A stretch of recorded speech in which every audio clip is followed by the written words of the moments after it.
did you first come to meet Alex Houston?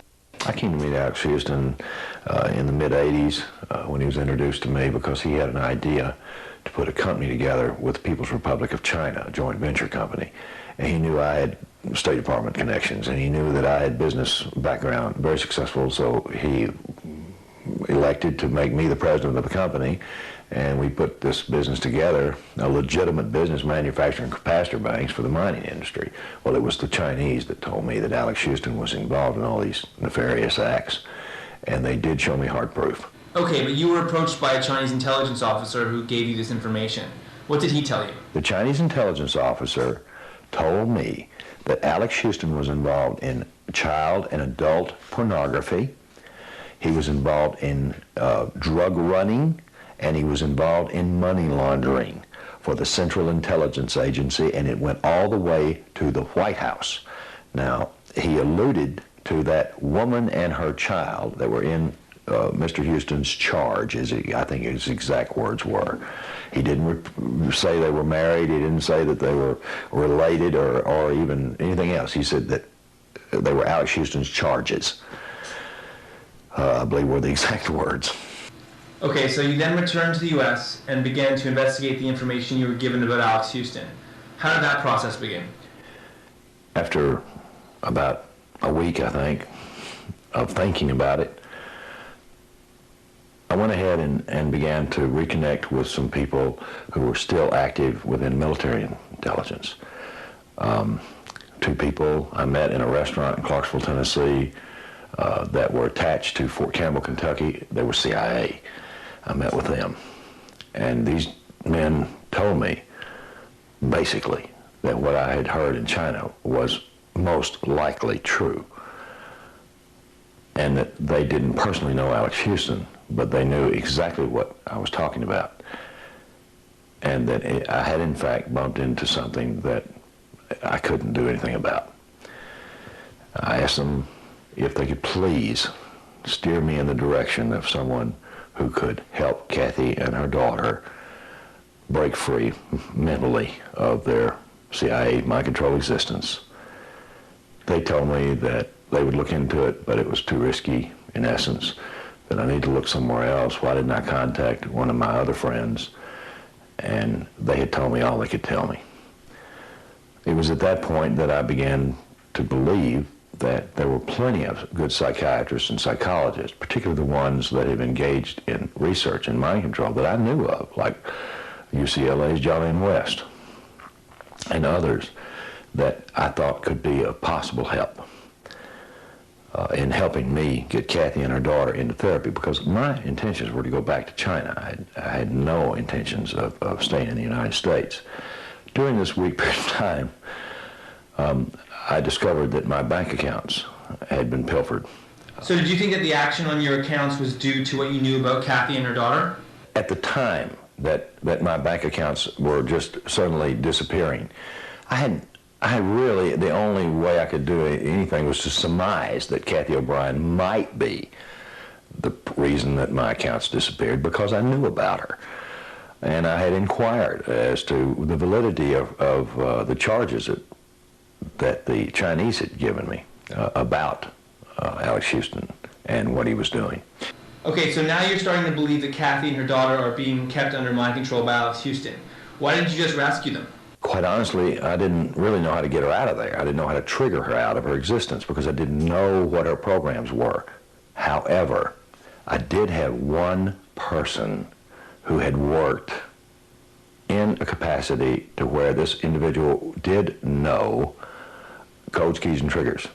And he told me, he said the most common trigger used by the CIA at that level on individuals, whether they be military or whether they be civilian, is the voice of God.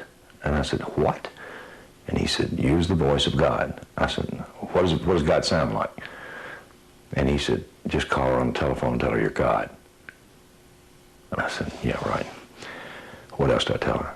He said, I'll get back with you. He called me back in a number of hours and explained to me that I was to give her a Bible scripture.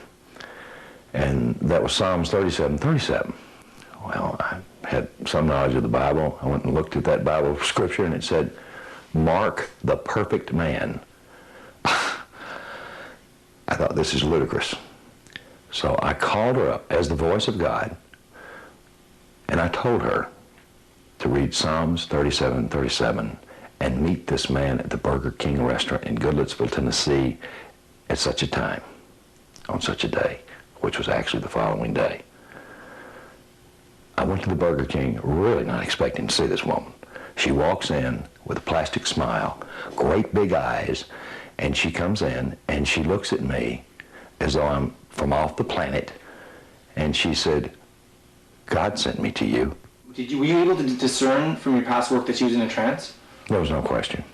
There was no question as to Cathy's mental condition at that time, because that was the first time that I'd had the opportunity to sit down with her one-on-one without anybody else being around and literally ask her some questions in a literal mode and test her level of suggestibility and determine that she was indeed under someone else's mind-controlled influence.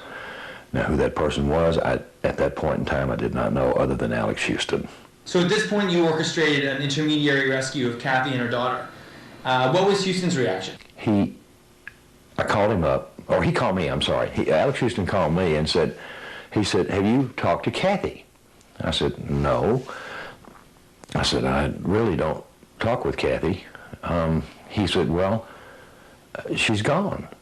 I said, well, I wouldn't have any way of knowing. And he said, well, I can't understand it. I mean, she's gone. She's taken my VCR. And at that point in time, I was just about to fall on the floor because I just lost $2 million and he's complaining about a VCR. And I don't know why, it's still funny to this day. He was complaining about all these little things that she took out of the house, which absolutely was nothing. She took nothing, amounted to anything, except some medical equipment for her daughter and his VCR. So what made you guys finally have to leave Tennessee? After 2 or 3 months of taking care of my business and trying to get my money back and et cetera, I ran into another problem. This same deputy called me up and told me the sheriff of my county wanted to see me. I went to see the sheriff, and the sheriff told me, he said, Mark, I don't know what you're into. It has something to do with that woman that's in your house. I said, well, what are you talking about? He said, you know that we work very closely with the FBI, the Federal Bureau of Investigation. He said, someone from the FBI in the Nashville, Tennessee office came into this office and told me that you were scheduled for a hit by the CIA. I said, well, no, that's their job to stop this. I said, CIA's not supposed to be operating on domestic soil, according to the Constitution. He said, Mark, I don't want to hear any of this. I want you to get out of my county. I want you to leave now. I don't care where you go. Just get out of my county. I said, well, I have a house here. I have property here. He said, sell it and leave. Give it away. Just leave it. Abandon it. Do whatever you need to do. But you're going to leave. I said, what are you threatening me? He said, no, I'm begging you. Please leave. After leaving Tennessee, you went to find some of your old spook friends in Nevada, but they weren't much help. Talk about what you did after that. After being sorely disappointed in Nevada and told that I had just got on the back of the tiger, that was what they told me. They said, now you're on the back of the tiger. You're going to ride that tiger until it falls. Because if you get off, it'll eat you alive, and there's nothing anybody can do. You have far, far outstepped your even common logic.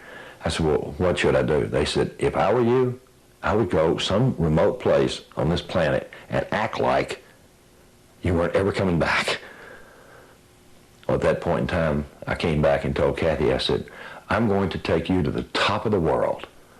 Well, that meant that she would have an overview of all the bad people, but she wouldn't be exposed to them. She said, the top of the world? Where is that? I said, it's far, far, far from here. It's in the cold, icy, frigid north. She said, well, I came from Michigan and it's cold, or something to that effect. And I said, well, you'll love this place. It's not as cold as Michigan, even though it's far, far north of it. She said, where? And I studied her face, and I realized that There was a very good chance that neither one was going to make it there alive. So I said, I'm taking you to Alaska. I used to work there. I know everybody, and there's only 2 ways in that place. Actually, there's 3. Air, sea, and 1 road. Everybody gets their picture taken. I thought, at least, I've got some friends in the intelligence community that will dispose of whoever kills me after they do it. I was absolutely convinced that my chances of survival were 1 in a million at that point. I had nothing to lose. Everything in my life had been destroyed, it seemed like overnight, even though it took months.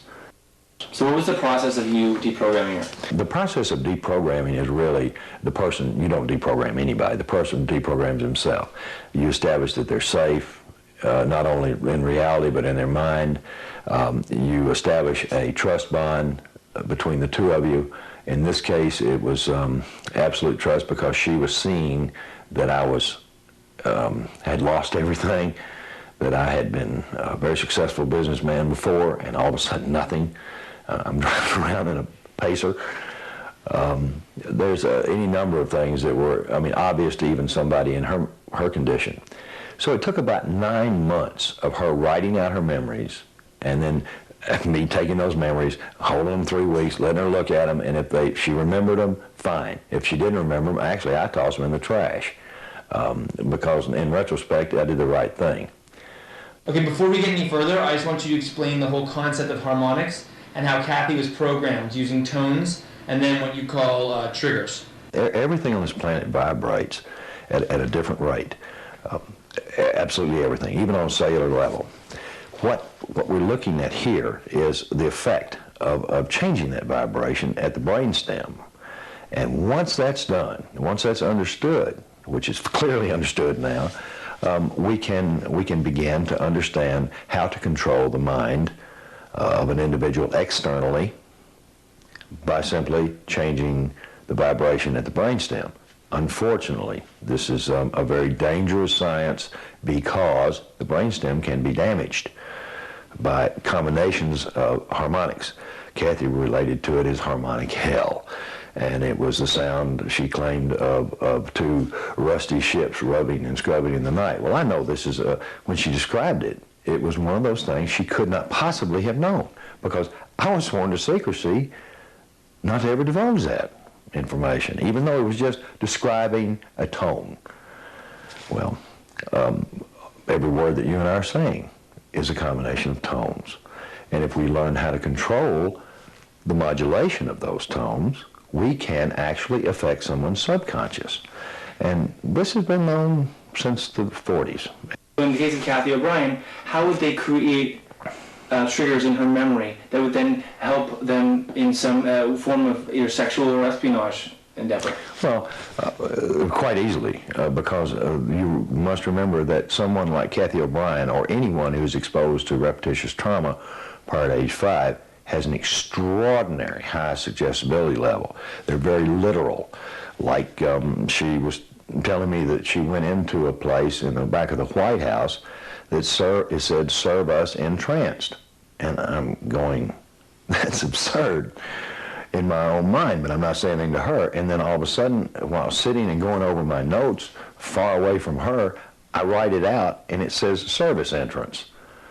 That is the literal mind. She was told this is serve us entranced. So the next step, of course, was to see if she could remember or write out the name or person or persons who were responsible for delivering that message.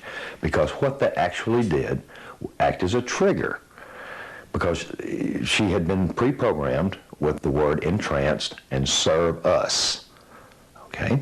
In serve us of her country is the way she was taught. What was your reaction to her when she started talking about major, like the president? Well, my reaction to Cathy's first information was, in spite of all that had happened, was disbelief. First of all, I had never been exposed to the phenomena of pedophilia or adults having sex with children. It didn't equate in my mind. I knew that it was obvious, and I had studied all the Himmler stuff, and I knew that it existed, but I didn't relate to it. And to be naming top people in Washington all the way to the presidency, including George Bush, I had a great deal of difficulty because I met George Bush, and I knew a lot of these people. I thank God didn't know Bird. However, I did know a lot of the people she was mentioning. Not personally, but I had met them at parties or had been inaugurations or whatever. And more or less in my mind, I had an acquaintance with them. So you were shocked? I was shocked. I was in a state of shock that I could not relate to what she was saying, nor could I believe that it was all true. I thought it might be some screen memory or something that was planted memory to destroy her credibility. And at that point in time, the only proofs that I had was on Alex Houston and some operations with NASA and some events that were very specific to her victimization that occurred in the state of Alabama and Tennessee and in Michigan. That's all I had. What did you do with the stuff that you thought was provable? I took those memories that she had recovered and the details, the maps, everything that she handed me, and I turned it over to people that I knew within federal law enforcement, not FBI, federal law enforcement, and I'll tell you one of them was Customs. I turned it over to them, and they in turn provided me with enough substantiation and proofs that I could prosecute. But nowhere at any time did anybody tell me that what she was recovering as far as memory goes on George Bush or any of these other things could have any plausible reality. So I really didn't focus on those at that time.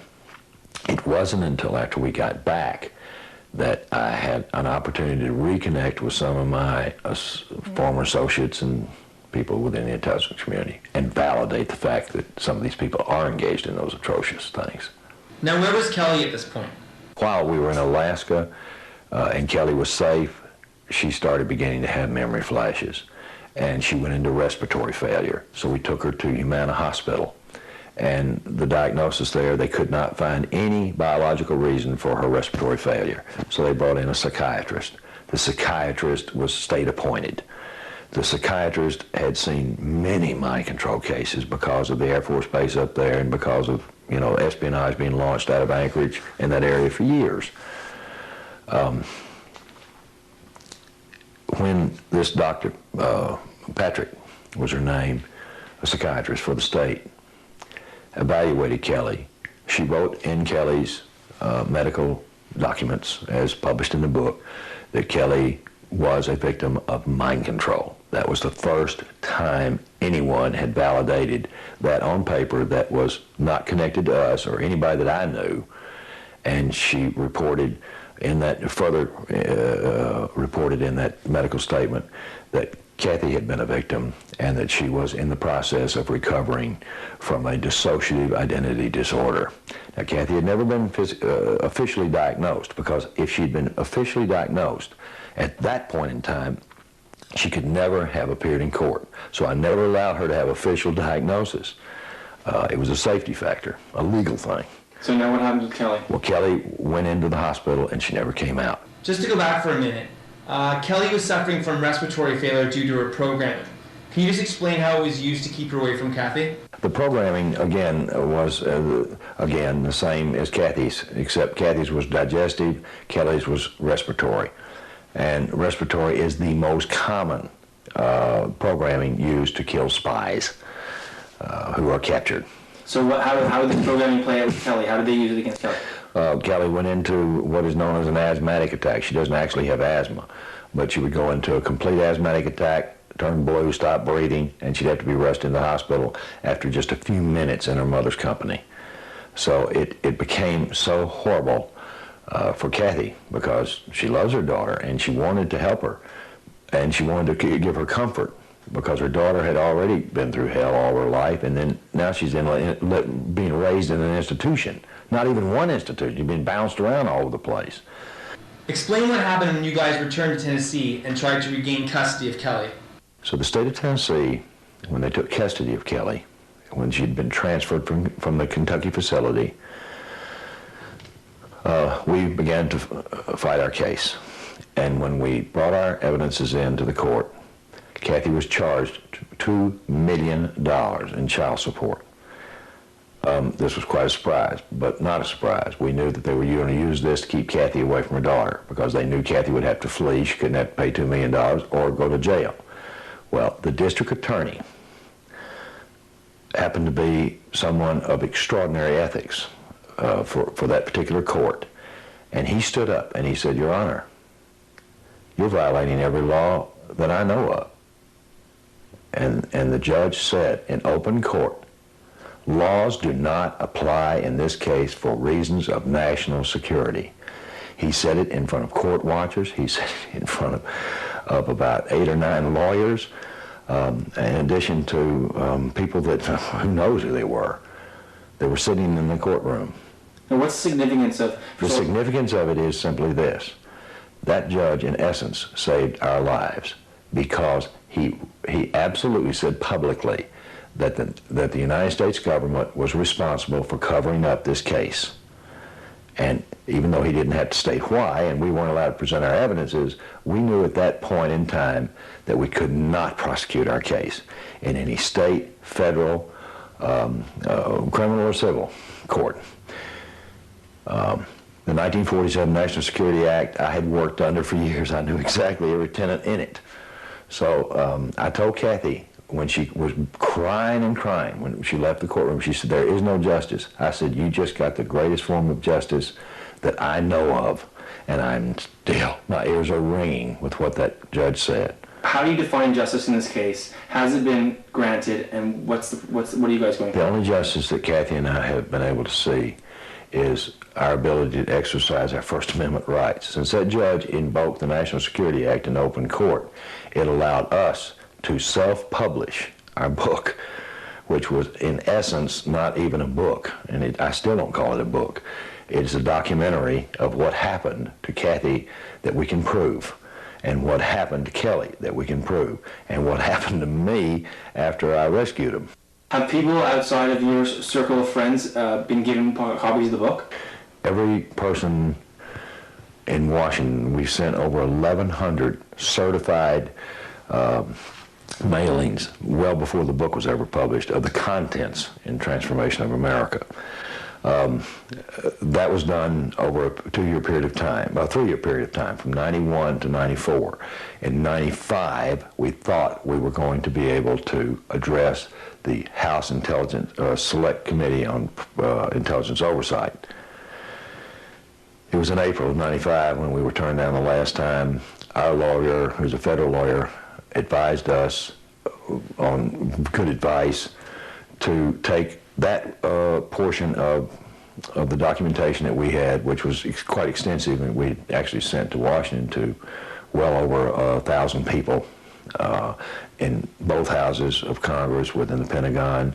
I mean, every single one. The reason that they mentioned in that book is because I didn't want anybody coming back and say, well, if you just contacted me, we could have fixed this. But no, you just broke this law, this law, this law.